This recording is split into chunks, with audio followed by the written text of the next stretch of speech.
તો મિત્રો અત્યારે 1 વાગ્યાનો ટાઈમ છે. આ તમે જુઓ 1 વાગ્યાનું વાતાવરણ ને આપણે સંજયભાઈ જમવા માટે બેઠા છે, જેને કહેવાય આપણે બપોરા. તો બોલો સંજયભાઈ, શું કેવું તમારે?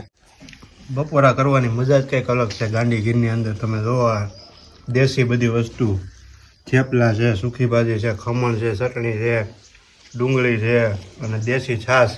કાંઈ ઘટે નહીં ભાઈ. અને ઊભું થવાનું મન જ નથી થતું. ખાઈ આપણે ધરાઈ જાય ને તો. સરસ મજાના થેપલા છે. મોજે દરિયા છે ભાઈ ગાંધીગીરમાં, કાંઈ ઘટે નહીં.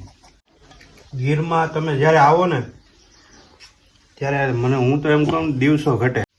અને ગીરની અસલી મજા માણવી હોય ને તો દિવસો અને કલાકો એમાં વિતાવવી પડે, તો તમને ગીરની અસલી મજા આવે. ગીરને જાણો, માણો, કલાકોના કલાક અને દિવસોના દિવસો વિતાવવા પડે મિત્રો. ત્યાં ગીરની મજા ખરેખર આવે. તો બધાને જય માતાજી, આવજો.